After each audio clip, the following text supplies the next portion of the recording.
பெரிய விஷயம். ஒவ்வொரு நாளும் ஒவ்வொருத்தருக்கும் ஒவ்வொரு நேரம் ஒவ்வொரு பூஜை. அந்த மாதிரி வித மாற்றத்திற்கு ரீப்ளஸ் ஆல்ஃபா பிளஸ் பீட்டா இந்த தலைப்பின் ஒவ்வொரு நாளும் ஒவ்வொரு அளவில் மிகச் சிறப்பாக தங்கள் கருத்துக்களையும் அனுபவங்களையும் வழங்கி வருகின்றனர், வழங்கி இருக்கின்றனர். அந்த வகையில் இன்றைய நாளாகவே அவர்களை பற்றி ஒரு சிறிய அறிமுகம். இவங்க நம்ம நட்புறவில தொடர்ந்து கணிச்சிட்டு இருக்கிற நம்ம நட்புறவில் உள்ள அனைத்து நண்பர்களுக்கும் பரிசுமான நபர்.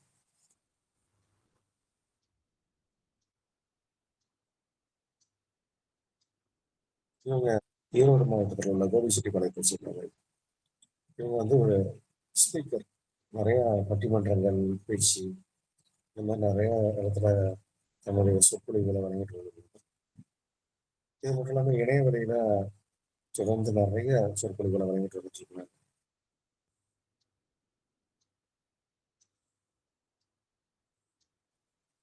இந்த மாதிரி நிறைய விஷயங்கள் இணைய வழியிலையும் வழங்கிட்டு வந்துட்டு இருக்காங்க. நட்புறவுல ஒவ்வொரு மாதத்திலும் வழங்கப்படும் தலைப்பின் மிக சிறப்பாக தங்கள் கருத்துக்களையும் அனுபவங்களையும் வழங்கி வந்துட்டு இருக்காங்க. இப்படி பல நல்ல விஷயங்களுக்கு சொந்தக்காரங்க இன்றைய ஆளுங்க சரிதா வினோஜனம் அவர்களை அறிமுகப்படுத்துவதில் நட்புறவை பெருமிதப்படுத்துவது நாம் டிஸ்லோரிஸ். Thank you sir. அனைவருக்கும் நட்புலரி வணக்கம். ஃபஸ்ட்டு தலைப்பை பார்த்ததையுமே பார்த்தீங்கன்னா எனக்கு என்ன தோணுச்சு அப்படின்னா, இன்னும் மேக்ஸ் ஃபார்முலா மாதிரி கொடுத்துருக்காங்களே அப்படின்னு தான் நினச்சேன். அதுக்கப்புறம் அந்த தலைப்பை பற்றி சர்ச் பண்ணும்போது தான் தெரிஞ்சுது ஒரு 2 வகையான மக்கள் இருக்கிறாங்க அப்படிங்கிறது. எப்படி அப்படின்னு கேட்டிங்கன்னா, கழுத்துக்கு மேலே வேலை செய்கிறவங்க, கழுத்துக்கு கீழே வேலை செய்கிறவங்க அப்படி. இந்த கழுத்துக்கு மேலே வேலை செய்கிறவங்க மட்டும்தான் பார்த்திங்கன்னா உலகளவில் பார்த்திங்கன்னா ஒரு மிகப்பெரிய பணக்காரர்களாக பில்லியனியர்ஸாக இருந்திருக்கிறாங்க அப்படிங்கிறது. அப்போது அவங்களோட வெற்றிக்கு என்னெல்லாம் காரணம் அப்படின்னு பார்க்கும்போது பார்த்திங்கன்னா அவங்க பயன்படுத்தின டெக்னிக்ஸ். ஸோ அதோட இந்த தலைப்பை வந்து கம்பேர் பண்ணும்போது பார்த்திங்கன்னா எனக்கு இன்னும் கொஞ்சம் புரிதலும் தேடுதலும் கிடச்சிது. அந்த வகையில் இந்த சென்செட், பீட்டா, ஆல்ஃபா இவங்களும் பார்த்தீங்க அப்படின்னா கழுத்துக்கு மேலே வேலை செய்யக்கூடிய ஒரு நபர்களாக தான் பார்க்க முடியுது. இப்போது இதையவே வந்து நான் என்ன பண்ண போகிறேன் அப்படின்னு கேட்டிங்கன்னா, ஒரு கதை வடிவில் இந்த தலைப்பை வந்து நான் எடுத்துகிட்டு போகலாம் அப்படின்னு நினைக்கிறேன். இப்போ நம்ம அந்த கதைக்குள்ளே போகிறோம். வாங்க வாங்க என்று சொல்லணும், சொல்லி சொல்லி வாயும் வளைக்கணும், மேரேஜ் என்றால் வெறும் பேச்சு அல்ல, மீனாட்சி சுந்தரேசா. இந்த பாட்டு வந்து பார்த்தீங்கன்னா அந்த கதை நடக்கிற வீட்டுக்குள்ள ஒரு மெல்லிய ஒளியில ஒழித்து கொண்டிருக்குது. இந்த டைனிங்ல பார்த்தீங்கன்னா அப்பா விஸ்வநாதன், மகள் யுரேகா, மகன் யுகன் 3 பேருமே பார்த்தீங்கன்னா அம்மா மாலினி விஸ்வநாதனுக்கு உதவி கொண்டிருந்தாங்க. இந்த வீட்டில் ஆளுக்கு ஒரு வேலை அப்படின்னு சொல்லி எப்பவுமே பிரித்து செய்கிறதால அங்கே அமைதி வந்து நிலவும். தட்டில் சப்பாத்தி வச்சுட்டு ஒவ்வொருவரும் பாலக் பன்னீர் கிரேவியில் துவைத்து மெதுவாக பேசிக்கொண்டே சாப்பிட்றாங்க. அந்த வீட்டில் என்ன விசேஷம் அப்படின்னு பார்த்தீங்கன்னா அவங்க பொண்ணு யுரேகாவிற்கு மேரேஜ் வந்து ஃபிக்ஸ் ஆகியிருக்கு, இன்விடேஷனும் தயாராகி வந்துருச்சு. இப்போ அவங்களுக்குள்ளே நடக்கிற டிஸ்கஷன்.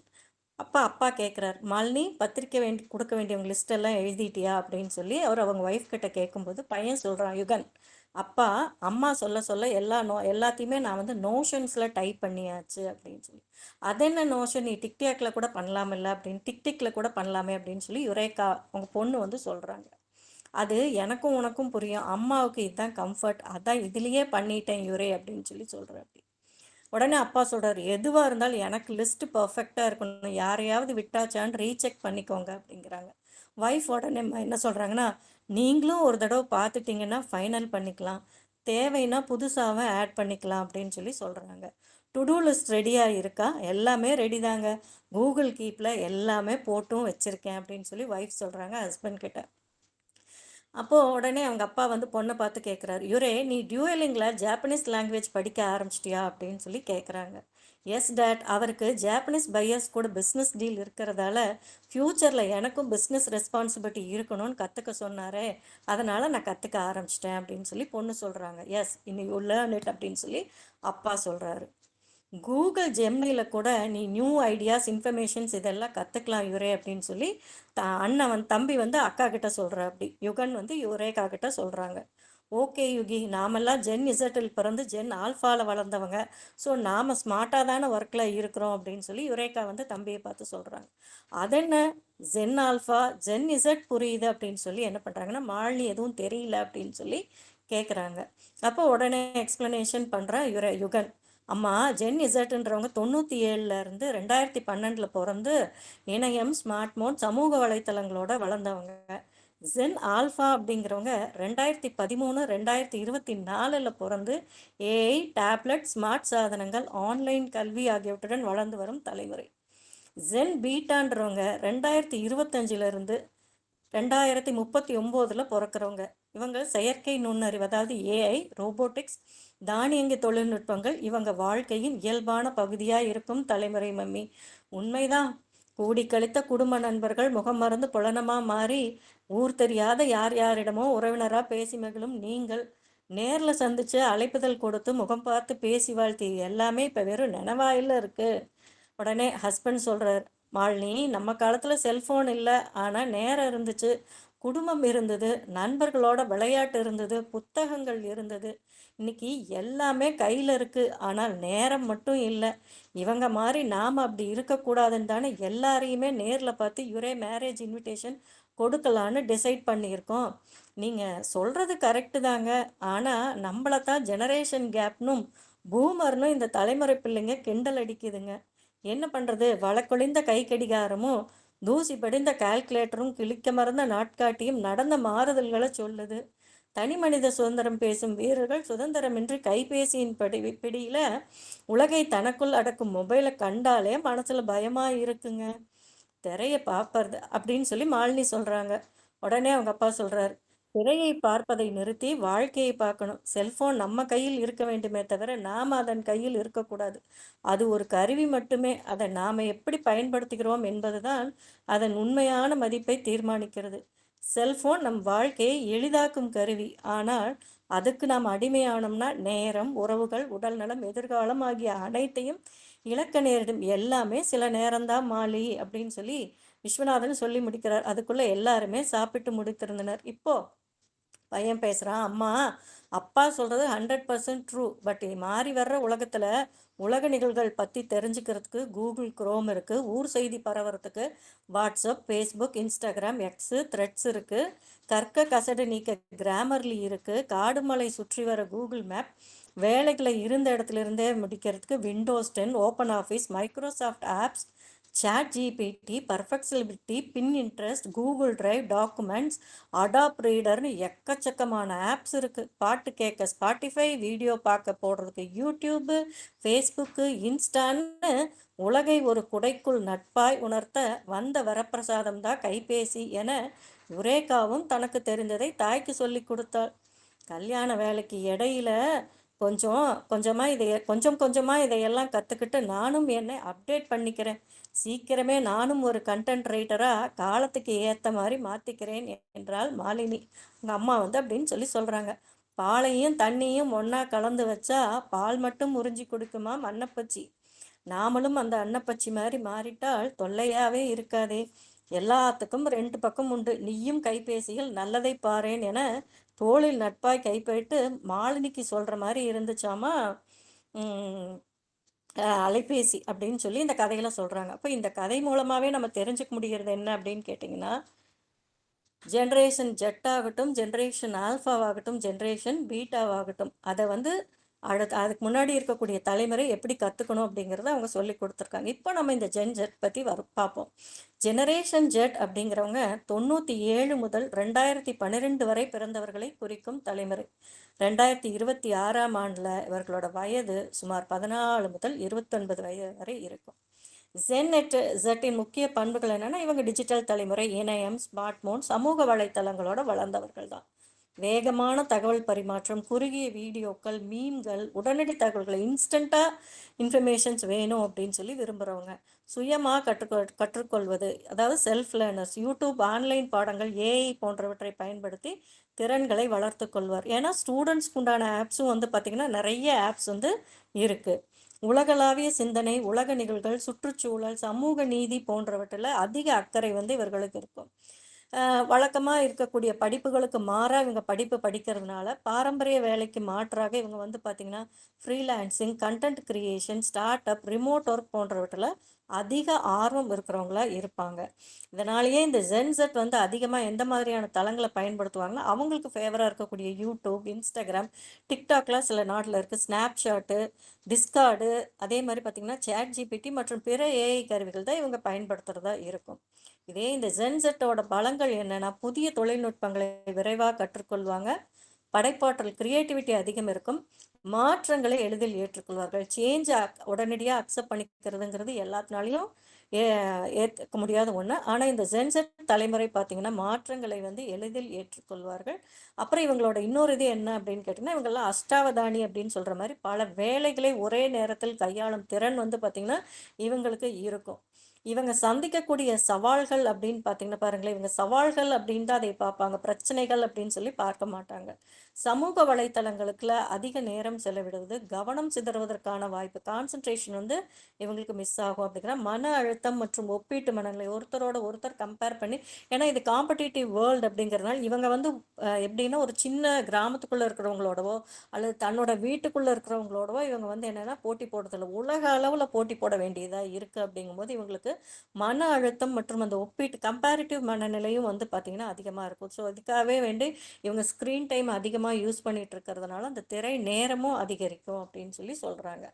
மற்ற தலைமுறைகளோட இவங்கள ஒப்பிட்டோம் அப்படின்னா, ஃபர்ஸ்ட் வர்றவங்க யாரு அப்படின்னு கேட்டிங்கன்னா, சைலண்ட் ஜெனரேஷன் அப்படின்னு சொல்லி சொல்றாங்க. இவங்க யாரு அப்படின்னு பார்த்தீங்கன்னா, 46க்கு முன்னாடி, அதாவது சுதந்திரம் வாங்குறதுக்கு முன்னாடி பிறந்த தலைமுறைய தான் வந்து பார்த்தீங்கன்னா, சைலண்ட் ஜெனரேஷன் அப்படின்னு சொல்லி சொல்றாங்க. இவங்க வந்து விஷயங்கள தெரிஞ்சுக்கணும். இவங்க கையில இருந்தது என்ன அப்படின்னு பார்த்தீங்கன்னா, நியூஸ் பேப்பர்ஸும், ரேடியோவும் மட்டும் தான் இவங்களோட கையில இருந்திருக்கு. அடுத்தது பார்த்தீங்கன்னா, பேபி பூமர்ஸ். இவங்களும் வந்து பார்த்தீங்கன்னா, சுதந்திரத்துக்கு முன்னாடி, அதாவது 1946ல பிறந்தவங்கள, 1964 சுதந்திரத்துக்கு பின்னாடி பிறந்தவங்களும். இவங்கள தான் பேபி பூமர்ஸ் அப்படின்னு சொல்லி சொல்றாங்க. இவங்களோட ஸ்பெஷாலிட்டி என்ன அப்படின்னு கேட்டிங்கன்னா, இவங்க கிட்ட கடினமான உழைப்பு, ஹார்ட் ஒர்க்கர்ஸா இருப்பாங்க. ஸ்டெபிலிட்டி நிலைத்தன்மையோட இருக்கக்கூடியவங்க தான் வந்து பேபி பூமர்ஸ் அப்படின்னு சொல்லி சொல்றாங்க. ஜெனக்ஸ் அப்படிங்கிறவங்க யாரு அப்படின்னு கேட்டிங்கன்னா, 1965ல பிறந்து 1980 வரைக்கும் பிறந்தவங்க. இவங்க வந்து பார்த்தீங்கன்னா, உண்மையாலுமே வந்து என்னன்னா, சுய நம்பிக்கையோட இருக்கிறவங்க. யாரையும் நம்ப மாட்டாங்க. தன் மேல நம்பிக்கை வச்சு முன்னேறக்கூடியவர்களா இருக்கிறவங்கள தான் ஜெனக்ஸ் அப்படின்னு சொல்லி சொல்றாங்க. அடுத்தது பார்த்தீங்கன்னா, மில்லீனியல்ஸ் அப்படிங்கிறவங்க. இவங்க யாரு அப்படின்னு கேட்டிங்கன்னா, ஜென் ஒய் அப்படின்னா 1981ல இருந்து 1996 வரைக்கும் பிறந்தவங்கள தான் மில்லீனியல்ஸ் அப்படின்னு சொல்லி சொல்றாங்க. இணைய வளர்ச்சியுடன் வளர்ந்தவர்கள். இணையம் டெவலப் ஆகும்போது அதை இவங்களும் பார்த்துக்கிட்டே வளர்ந்துருக்காங்க அப்படிங்கிறாங்க. அடுத்தது ஜென் இசட் அப்படிங்கிறவங்க நம்ம தலைப்புக்குள்ள இருக்கிறவங்க. 1997ல இருந்து 2012 வரைக்கும், இது 2012ன்னு சொல்றாங்க, 2010 அப்படின்னு சொல்றாங்க. இவங்க டிஜிட்டல் மற்றும் ஏஐ தலைமுறை அப்படின்னு சொல்றாங்க. ஜென் ஆல்ஃபா அப்படிங்கிறவங்க 2013 முதல் ஏஐ மற்றும் ஸ்மார்ட் டிவைஸ் உலகில் பிறந்தவங்கள தான் ஜென் ஆல்ஃபா அப்படின்னு சொல்லி சொல்றாங்க. அப்போ சுருக்கமா ஜென் Z அப்படிங்கிறவங்க இணையம், ஸ்மார்ட்போன், ஏஐ, சமூக வலைத்தளங்கள் ஆகியவற்றுடன் வளர்ந்த தொழில்நுட்பத்தை இயல்பாக பயன்படுத்தும் தலைமுறை தான் ஜென் Z அப்படின்னு சொல்லி சொல்றாங்க. அடுத்தது பார்த்தீங்கன்னா, ஜென் ஆல்ஃபா. இந்த ஜெனரேஷன் ஆல்ஃபா பிறந்த ஆண்டு 2013 இருந்து 2024 வரைக்கும், அல்லது 2011 இருந்து 2024 வரைக்கும். 2026ஆம் ஆண்டுல இவங்களோட வயசு வந்து பார்த்தீங்கன்னா, சுமார் 2 முதல் 13 வயசு வரைக்கும். இந்த ஜென் ஆல்ஃபாவோட ஸ்பெஷாலிட்டி, சிறப்பம்சங்கள் என்ன அப்படின்னு பார்த்தோம்னா, முழுமையான டிஜிட்டல் தலைமுறை. கம்ப்ளீட்டா பார்த்தீங்கன்னா, இவங்க எல்லாமே டிஜிட்டல் தலைமுறை தான். பிறந்த நாள்ல இருந்தே ஸ்மார்ட் ஃபோனு, டேப்லெட்டு, ஏஐ போன்றவற்றை பார்த்து வளர்கிறார்கள். அன்னைக்கெல்லாம் நிலாவ காட்டி சோறு ஊட்டின காலம் போயாச்சு. இன்னைக்கு ஸ்மார்ட் ஃபோனை கையில குடுத்துட்டோம்னா, அவங்க பாட்டுக்கு ரீல்ஸ் பார்த்துட்டு இருக்காங்க. நம்ம சாப்பாடு ஊட்ட வேண்டிய ஒரு நிலைமையா தான் இப்ப வாழ்ந்துட்டு இருக்காங்க. நம்ம இவங்கள பார்த்துட்டு தான் இருக்கோம். இந்த ஏஐயோட வளர்பவர்கள், ChatGPT போன்ற ஏஐ கருவிகள், குரல் உதவியாளர்கள், ஸ்மார்ட் சாதனங்கள்ல இவங்க வாழ்க்கையில ஒரு பகுதியா இருக்கும். நல்லா பார்த்துக்கோங்க. இவர்களோட வாழ்க்கையின் ஒரு பகுதியா இருக்கும். இன்னும் முழுமையா இவங்க வந்து இதாகல அப்படிங்கிறத இந்த வார்த்தையின் மூலம் தெரிஞ்சுக்கிறோம். புதிய கற்றல் முறை வீடியோக்கள், விளையாட்டு, அதாவது கேமிஃபிகேஷன், விஆர், ஏஆர், அதாவது வீடியோ ரெக்கார்டிங், ஆடியோ ரெக்கார்டிங் போன்ற தொழில்நுட்பங்கள் மூலம் இவங்க வந்து நிறைய கத்துக்குவாங்க அப்படின்னு சொல்லி சொல்றாங்க. உலகளாவிய பார்வை, பல மொழிகள், பல கலாச்சாரங்களை சிறு வயதிலேயே அறியும் வாய்ப்பு அதிகம். அப்போ உலகளாவிய பார்வை இருக்கு. பல மொழிகளை கத்துக்கும் போது பார்த்தீங்கன்னா, இவர்களுடைய வளர்ச்சியும் வந்து பார்த்தீங்கன்னா, அதிக அளவில் முன்னேற்றம் அடையக்கூடிய ஒரு வாய்ப்புகள் வந்து அதிகமாக இருக்கு அப்படின்னு சொல்லி சொல்றாங்க. இவங்களோட பலமே என்ன அப்படின்னு கேட்டிங்கன்னா, தொழில்நுட்பத்தை மிக வேகமாக பயன்படுத்தும் திறன், படைப்பாற்றல், புதிய விஷயங்களை எளிதில் கற்றுக்கொள்ளும் திறன் வந்து பார்த்தீங்கன்னா, இவங்களுக்கு இருக்கும் அப்படின்னு சொல்லி சொல்றாங்க. இவர்களுக்கும் என்ன சவால்கள் இருக்கும்னா, திரும்ப திரும்ப இவங்களும் ஸ்க்ரீன் டைம் அதிகரிக்கக்கூடிய அபாயம் வந்து இவங்களுக்கும் இருக்கு. நேரடியான சமூக தொடர்பு குறையக்கூடும். இப்ப நம்மளே பார்த்துட்டுருக்கோம். எங்க பார்த்தாலும் ஒரு லீவுக்கு போனாலும் சரி, அல்லது ஒரு ரோட்டுக்கு போனாலும் சரி, யாரும் யார் கூடயும் பேசாம கழுத்த குனிஞ்சுகிட்டு மொபைல்லயே தான் பார்த்துட்டுருக்கோம். லீவுக்கு பாட்டி வீட்டுக்கோ, அத்தை வீட்டுக்கோ, யார் வீட்டுக்கு போனோம் அப்படின்னாலும், எல்லாரும் அவங்கவங்க கையில ஒரு மொபைல் வச்சு தான் பார்த்துட்டுருக்கோம். ஸோ இதனால என்ன அப்படின்னு கேட்டிங்கன்னா, ஃபிசிக்கல் ஆக்டிவிட்டீஸ் இல்லாம ஒரே இடத்துல உட்கார்ந்து இருக்கும்போது, உடற்பயிற்சி குறைவா இருக்கிறதுனால, அவங்களுக்கு ஒபெசிட்டில ஆரம்பிச்சுட்டு பல்வேறு வித நோய்கள் வர்றதுக்கு வாய்ப்புகள் அப்படிங்கிறது அதிகமா இருக்கு அப்படிங்கிறத சொல்ல முடியும். இப்போ அடுத்தது பார்த்தீங்க அப்படின்னா, ஜெனரேஷன் பீட்டா, ஜென் பீட்டாவ பத்தி பார்க்கலாம். ஜென் பீட்டா அப்படிங்கிறவங்க பிறந்த ஆண்டு முதல்லயே சொன்ன மாரி 25 முதல் 2039 வரை. பொதுவாக பயன்படுத்தப்படும் வரையறை தான் இது. இந்த 2026ஆம் ஆண்டில் இந்த தலைமுறையில் உள்ளவர்கள் இன்னும் குழந்தைகளா தான் இருப்பாங்க. அப்ப இவங்களோட சிறப்பம்சங்கள் என்ன அப்படின்னு கேட்டிங்கன்னா, ஆல்ரெடி ஜென் ஆல்ஃபாலயே வந்து பார்த்தீங்கன்னா, ஏஐ எல்லாம் இருக்குங்கும்போது இவங்களுக்கும் அது வந்துருது. அப்ப ஏஐ உடன் பிறந்து வளர்பவர்கள் செயற்கை நுண்ணறிவு வாழ்க்கையின் எல்லா துறைகளிலுமே இயல்பாக இருக்கும். அங்க ஒரு பகுதியா இருந்தது ஜென் ஆல்ஃபால, ஜென் பீட்டால எல்லா துறையிலுமே இயல்பா கேஷுவலா இருக்கக்கூடிய ஒண்ணா இருக்கும் அப்படின்னு சொல்றாங்க. ஸ்மார்ட்டா வீடுகள் இயங்கும், குரல் மூலம் இயங்கும் வீடுகள், தானியங்கி சாதனங்கள் போன்றவை மிகவும் சாதாரணமா இருக்கும். ஸ்மார்ட் கார் ஆகட்டும், ஸ்மார்ட் வீடாகட்டும், ஸ்மார்ட் ஒர்க் ஆகட்டும், எல்லாமே இவங்க ஜெனரேஷன்ல வந்து ரொம்ப ரொம்ப சர்வசாதாரணமா நடந்துட்டு இருக்கக்கூடிய ஒரு விஷயங்களா நம்ம பார்க்க முடியும். இந்த புதிய கல்வி முறை பார்த்தீங்கன்னா, தனி நபருக்கு ஏற்ற ஆசிரியர்கள், மெய்நகர் வகுப்புகள், கலப்பு கற்றல் அது எல்லாமே பார்த்தீங்கன்னா, இவங்களோட ஜெனரேஷன்ல அதிகமா இருக்கும். அதாவது விர்ச்சுவல் கிளாஸஸ், மிக்ஸ்டு ரியாலிட்டி அப்படின்னு சொல்றாங்க. இது எல்லாமே பார்த்தீங்கன்னா, இவங்க ஜெனரேஷன்ல கூடுதலா இருக்கும் அப்படின்னு சொல்லி. இந்த சுற்றுச்சூழல் விழிப்புணர்வு, காலநிலை மாற்றம், பசுமை ஆற்றல், நீர் பாதுகாப்பு போன்றவை இவர்களின் வாழ்க்கையில முக்கிய பங்கு வகிக்கலாம் அப்படின்னு சொல்றாங்க. பிகாஸ் என்ன அப்படின்னு கேட்டிங்கன்னா, எல்லாருமே அதனோட ஆபத்துகளை வந்து நாம ஃபேஸ் பண்ண வேண்டியதா இருக்கும். நம்மளை விட அதிக அளவுல யார் ஃபேஸ் பண்ணுவாங்க அப்படின்னு பார்த்தீங்கன்னா, ஜென் பீட்டா தலைமுறை, ஜென் ஆல்ஃபா தலைமுறையில் இருக்கிறவங்க ஃபேஸ் பண்ணுவாங்க அப்படின்னு சொல்றாங்க. இவங்களோட எதிர்கால வேலையெல்லாம் எப்படி இருக்கும் அப்படின்னு பார்த்தீங்கன்னா, ஆர்டிஃபிஷியல் இன்டெலிஜென்ஸ் பயிற்சியாளராக வரலாம், ரோபோட்டிக்ஸ் நிபுணர்களாக வரலாம், விண்வெளி தொழில்நுட்ப நிபுணர்களாக வரலாம், உயிரி தொழில்நுட்ப ஆராய்ச்சியில் பயோடெக்னாலஜி ரிசர்ச் ஸ்காலராக வரலாம், டிஜிட்டல் இது எல்லாமே உள்ளடக்க உருவாக்குனர். இது எல்லாமே ஒரு கால்குலேஷன்ஸ் தான் அப்படின்னு சொல்ல ஒரு கெஸ்ஸிங்கில் தான் சொல்லியிருக்காங்க. ஏன் அப்படின்னு கேட்டிங்கன்னா, அதோட டெவலப்மெண்ட் வந்து அதிகமாக யூஸ் ஆகுது அப்படிங்கும்போது, அதுக்கு தகுந்த மாதிரி கல்வி முறையிலையும் வந்து என்ன ஆகும்னு கேட்டிங்கன்னா, மாற்றங்கள் வரும். அந்த கல்வி முறையில் மாற்றம் வருது. ப்ரியாரிட்டிஸ் அடிப்படையில் இந்த படிப்புகளை வந்து என்ன பண்ணலான்னா, அவங்க படிக்கலாம் அப்படின்னு சொல்கிறாங்க. அதில் ஏதாவது சேஞ்சஸ், அதாவது தொழில்நுட்பத்தில் ஏதாவது சேஞ்சஸ் வருது அப்படின்னா, அப்போ இப்போ கல்வியிலையும் வந்து ஒரு சேஞ்சஸ் வரும். ஏன்னா தொழில்நுட்பம், கல்வி, சமூகம் இது 3மே ஒன்றோடு ஒன்று பிணைக்கப்பட்டிருக்கிறதுனால, அதற்கு தகுந்த மாதிரியான சமூக மாற்றங்கள் வந்து நடக்கும் அப்படிங்கிறது தான். எதிர்கால தொழில்நுட்ப மற்றும் சமூக மாற்றங்களால புதிய வேலைகளும் உருவாகலாம். இவர்களுக்கான சவால்கள் அப்படின்னா, தனியுரிமை பாதுகாப்பு, பிரைவசி பாதுகாப்பு, இணைய பாதுகாப்பு, சைபர் செக்யூரிட்டி தேவையா இருக்கு. ஏஐ பொறுப்புடன் பயன்படுத்துவது, தொழில்நுட்பத்தை சார்ந்திருக்கும் நிலையை சமநிலைப்படுத்துவது அப்படின்னு இந்த மாதிரியான சவால்களை எல்லாம் இவங்க வந்து ஃபேஸ் பண்ண வேண்டியதா இருக்கும் அப்படின்னு சொல்றாங்க. அண்ட் ஃபைனலி பார்த்தீங்கன்னா, அனைத்து தலைமுறைகளையுமே ஒரு பார்வை நம்ம பார்த்தோம் அப்படின்னா, சைலண்ட் ஜெனரேஷன்ஸ் பார்த்தீங்க அப்படின்னா, அவங்க அப்படியே அமைதியாக இருந்துட்டு ஒரு சுய கட்டுப்பாடு, ஒழுக்கம் அந்த அடிப்படையில் அவங்க வந்து வாழ்ந்துட்டு போயிடுறாங்க.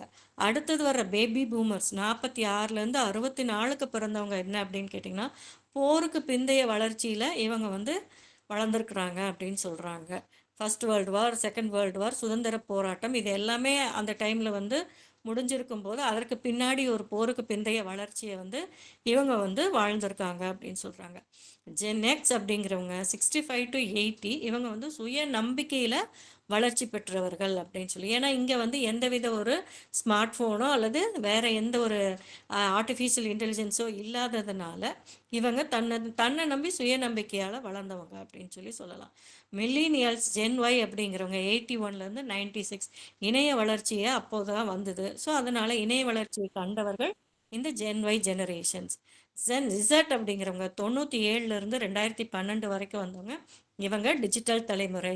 இவங்க ஸ்மார்ட் மோட் இதெல்லாம் யூஸ் பண்ணக்கூடிய லெவலுக்கு வந்துட்டாங்க. ஜென் ஆல்ஃபா அப்படிங்கிறவங்க 2013லேருந்து 2024 ஏஐ மற்றும் ஸ்மார்ட் சாதனங்களோட வளர்ந்தவங்க இந்த ஜென் ஆல்ஃபா. அடுத்தது ஜென் பீட்டாங்கிறவங்க 2025லேருந்து 2039 ஏஐ மையமான எதிர்கால உலகில் வளரக்கூடிய தலைமுறை இந்த தலைமுறை அப்படின்னு சொல்லி ஜென் பீட்டா சொல்லி இந்த 3 தலைமுறை பற்றியுமே பார்த்தீங்கன்னா ஜென் ஜெட் ஆகட்டும், ஜென் ஆல்ஃபாவாகட்டும், ஜென் பீட்டாவாகட்டும் வேறுபாடுகளை அவங்களோட அன்றாட வாழ்க்கை, அவங்க படிப்பு, வேலை, தொழில்நுட்பம் போன்ற பல கோணத்தில் ஒப்பிட்டும் நாம் அவங்கள பற்றி விரிவாக தெரிஞ்சுக்க முடியும். இப்போ நமக்கு தேவை என்னென்னா இந்த அளவுக்கு ஜெனரேஷன் சேஞ்சஸ் இருக்குது அப்படிங்கிறதே நமக்கு இப்போ தான் தெரிஞ்சுக்க ஆரம்பிச்சிருக்கோம். இந்த தலைப்புகளை பற்றியெல்லாம் புரிஞ்சுக்கிட்டு நம்ம லேர்ன் பண்ண ஆரம்பிக்கிறோம். இதில் நம்ம எந்த ஜெனரேஷனில் வரோம், நமக்கு என்ன தெரியும் தெரியாது அப்படிங்கிறத நம்ம பார்த்து தெரிஞ்சுக்க வேண்டியதாகவும் இருக்கிறது மட்டும் இல்லாமல் கற்றுக்கிட்டு அதுக்கு தகுந்த மாதிரி நம்ம வாழ்க்கையை நம்ம மேம்படுத்திக்கிட்டு போக வேண்டியதான ஒரு கட்டாயத்துலேயும் நம்ம இருக்கோங்கிறது தான் உண்மை. இந்த ஜென் ஜி மட்டும் இல்லாமல், ஜென் ஆல்ஃபா மட்டும் இல்லாமல், ஜென் பீட்டா மட்டும் இல்லாமல், ஜென் காமா அப்படிங்கிற ஒரு தலைமுறையும் இருக்குது அப்படின்னு சொல்லி சொல்கிறாங்க.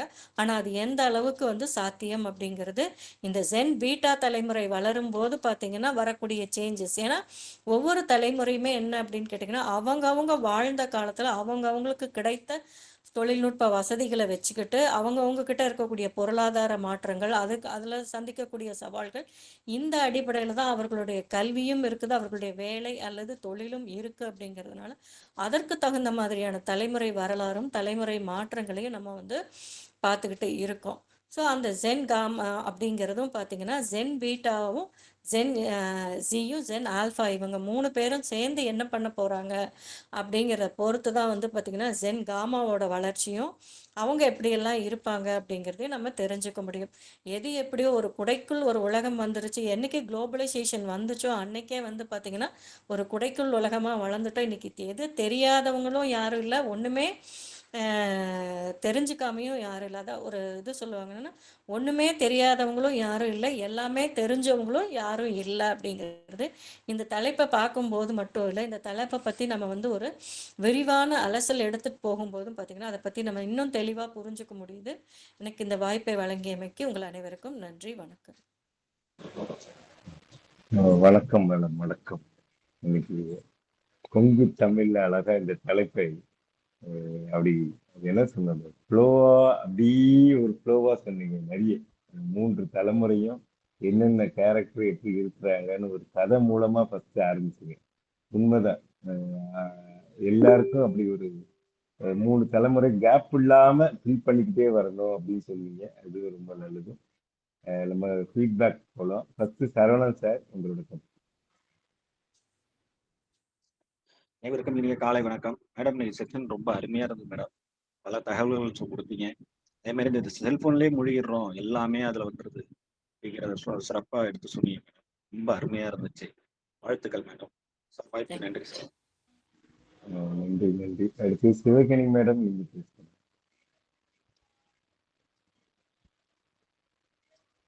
அனைத்து உறவுகளுக்கும் எஸ் சார் அதிகாலை அன்பு வணக்கங்கள்.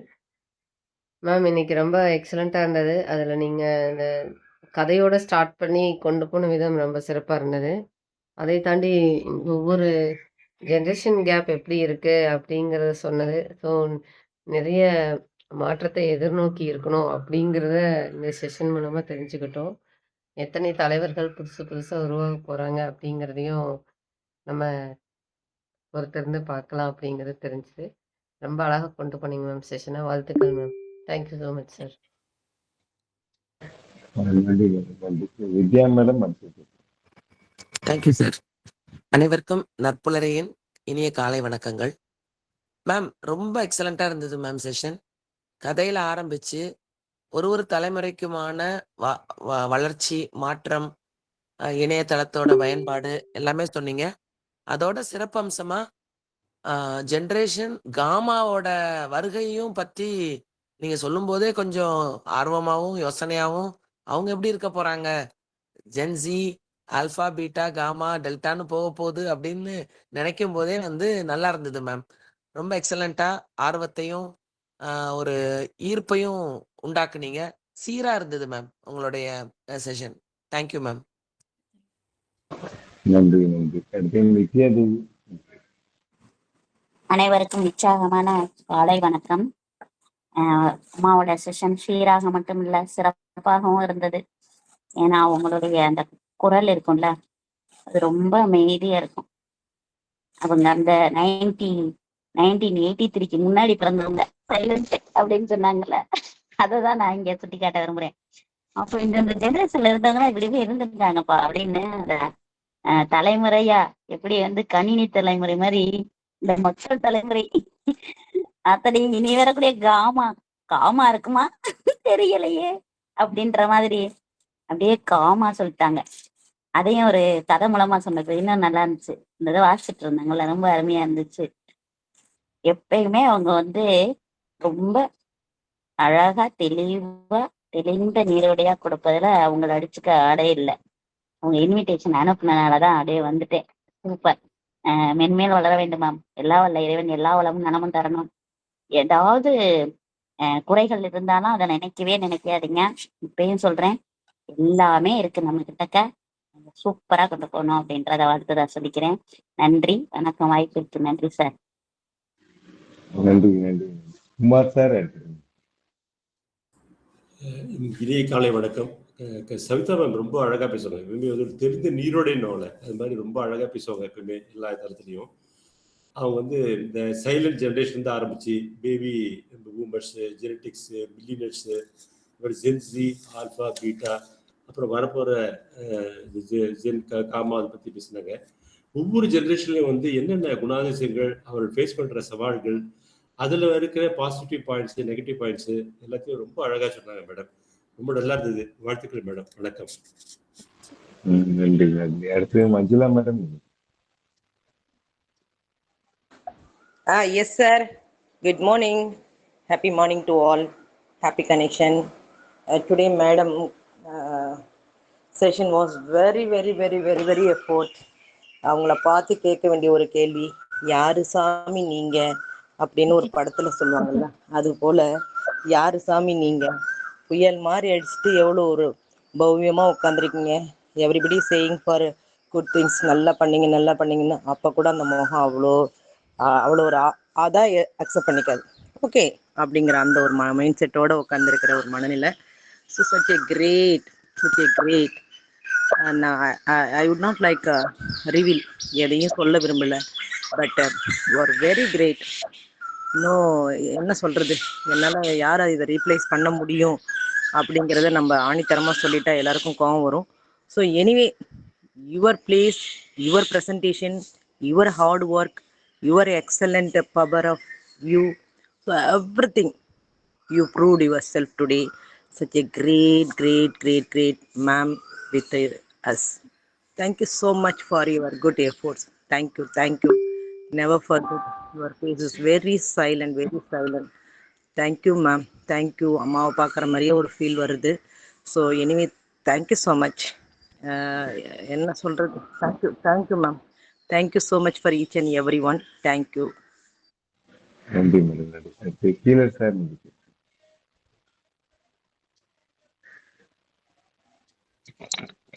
அனைவருக்கும் காலை வணக்கம். ரொம்ப சந்தோஷம். வெள்ளிக்கிழமை மணிக்கு மங்கள மகிமையோட மங்களகரமா ஈரோட்டுக்காரம்மா வராங்கன்னு சரி கவிதா மேடம் பேசுறாங்கன்னா கேட்க வந்துடணும் அப்படின்னு முடிவு பண்ணி, நான் இப்ப சும்மா வந்து வீடியோ போடணும் அப்படின்னு சொல்லிட்டு ரெடியா உட்காந்துருந்தேன். சரி அதை அப்புறம் பண்ணிக்கலாம் அப்படின்னு சொல்லிட்டு இப்படி உள்ள வந்தா எவ்வளவு இன்ஃபர்மேஷன். அதாவது மக்கள் வந்து போர்க்குணமுடையவர்கள் அப்படின்னு ஒரு செட் ஆஃப் பீப்புள்.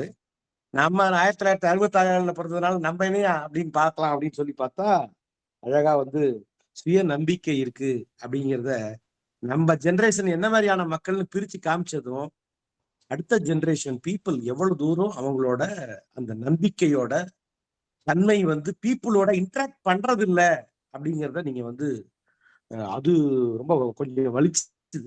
சமூக தொடர்போடையே இல்லாம இருக்காங்க. பிசிக்கலா வந்து நிறைய விஷயங்களை அவங்க யோசிக்கிறது இல்லை அப்படிங்கிறத வந்து புரிய வச்சதும், அப்புறம் புதிய கல்வி முறை, அந்த எஜுகேஷன் சிஸ்டம் கொஞ்சம் மாத்தணும். இல்லைன்னா டீச்சர்ஸ் எல்லாம் அப்டேட்டட் ஆயிடுவாங்க, ட்ரெயினர்ஸ் எல்லாம் அப்டேட்டட் ஆயிடுவாங்க அப்படிங்கிறத பிரமாதமா எடுத்து புரியற மாதிரி ஜம்முன்னு சொன்னீங்க. இந்த வெர்ச்சுவல் கிளாஸஸோட வேல்யூஸ், அப்புறம் மிக்சட் ரியாலிட்டி அப்படிங்கிறத கொண்டு போனது, இதெல்லாம் வந்து மக்கள் வந்து யோசிக்கிற தன்மைக்கு நம்ம யோசிக்கிறோமா அப்படின்னு யோசிக்க வச்சுட்டீங்க. எதையுமே எக்ஸலண்ட். ரொம்ப திருப்தியா இருந்தது. தேங்க்யூ. ஆனா இதுல வந்து என்னன்னா, பேரண்ட்ஸ் வந்து குழந்தைங்கள நான் சொல்றத கேட்க மாட்டேங்க, நான் சொல்றத கேட்க தம்பி, இனிமே நீ சொல்றத கேட்கறதுக்காக அவன் புள்ள வரல. அவன் போற ஒரு போக்குல நம்மளால ஏதாவது சப்போர்ட் பண்ண முடியுமா? அந்த ரிலேஷன்ஷிப்போட வேல்யூஸை வந்து புரியற மாதிரி சொல்லியிருக்கீங்க. இதுவுமே ரொம்ப சந்தோஷம். வாழ்த்துக்கள். வாழ்க பல்லாண்டு. நன்றி நன்றி நன்றி. சேகர் சார், நீங்க சேகர் சார். Thank you sir. அனைவருக்கும் இனிய காலை வணக்கம். சார் சொன்ன மாதிரி கொங்கு மண்டலத்திலிருந்து மேடம் ஒரு பாராட்டு சொல்லணும் அப்படின்னா, இன்னைக்கு அவங்க டச் பண்ணாத பாயிண்ட்ஸே இல்லை. ஏன்னா எல்லாரும் ஃபீட்பேக்ல சொன்ன மாதிரி எல்லா விஷயங்களும் அதுல இருந்தது.